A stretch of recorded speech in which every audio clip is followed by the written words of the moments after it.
After the cliffhanger, fans have all had all theories about, you know, where's the show going to go now? What As happened to have Peter we, and yes. everything?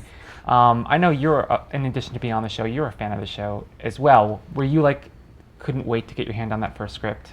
Oh yeah, and we had to wait 2 months. I mean, I only read it. We started shooting the first episode on Thursday, last Thursday. I had that week, the beginning of that week was the first sort of like time I got to read it. And yeah, it was, I mean, I kept calling and emailing. So guys, how's writer's camp? Like, and, good. and when you read it, did it? I know you can't give anything away, but did it sort of live up to your expectations? Were you surprised by it? I think Fringe tends to do it a lot in that like you kind of they feed you little bits, and then they'll move very quickly, and then it'll be little bits, and then they'll move very quickly. So I've just read the second episode, and we're sort of starting to like go quickly. So it's again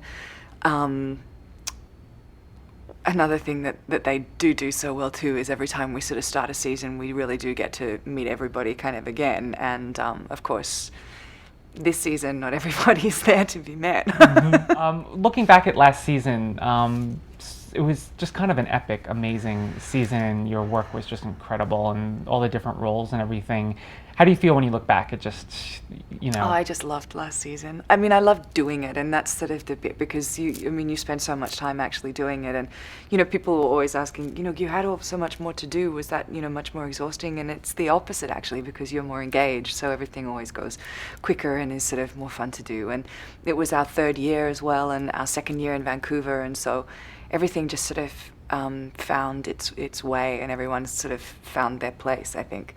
I mean, I'm excited about this season as well because I know that there's going to be a whole lot more interaction, which I didn't do last year. Last year we sort of flipped back and forth, so we had these two characters, but they didn't play opposite each other. But this year they're going to, so I need to be very clear on who they both are, because it'll be glaringly obvious when it's just them in a scene. But that's going to be a lot more work for you because you actually now have to shoot the scene twice, essentially. And learn both sides of it too. Right. And we've just started having conversations about how to do that, and it's kind of interesting because it's sort of, you would think that it would be much easier if you had another actor there to play with, but what happens is acting is essentially just reacting, and so if you have someone opposite you, you can't help but feed off what they're doing. So I'm thinking maybe it's going to be better just to have someone very neutral looking at the floor and maybe put an earwig in, or I don't know. I was talking to John about that today too, seeing what he's going to do.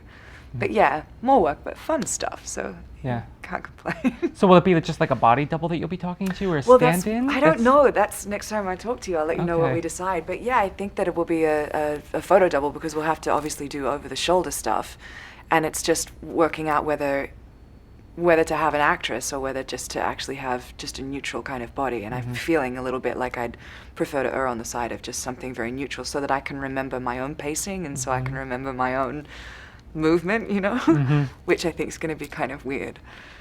I don't know how that's going to go. We haven't shot one of those scenes yet, but I know they're coming. Yeah. And is it fun? Seth is around full time Yeah, this season. the Seth on this side I didn't really meet or work with. That was all during the Bell stuff. Right. And we didn't have any interaction, so it's been really quite strange working, and also because it's Olivia too, they just have a completely different relationship, so that's been really like strange because it's Seth, but not really. The balance between mythology and self-contained episodes last season, it seemed to shift a little bit more, became more mythology heavy. Do you think at this point, if it feels like it's going in a direction of they're making the show for the fans now? It's not about let's try to get a mainstream audience. We have our viewers, we have our fans. Yeah. Do you get a sense that it's going to be mostly just mythology now? I'm not sure. I do. I believe it. I believe that too, and I think that's a nice place to be, actually, because that's the more satisfying stories for us to play, and there's like a forward motion to them too. But I think what they were starting to get really good at, and what I think will probably follow through into this season, is the idea that that the standalones can still be standalones, provided the event is sort of connected to one of our guys, and I think that's what they did kind of start doing, and so I think this season they'll probably incorporate that a little bit more too.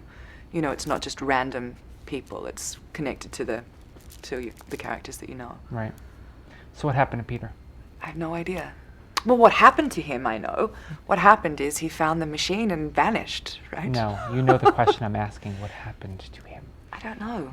Just us. Just us. Just quietly. Okay. Well, why? Yeah, let's talk. I don't know. Could you imagine if I just did?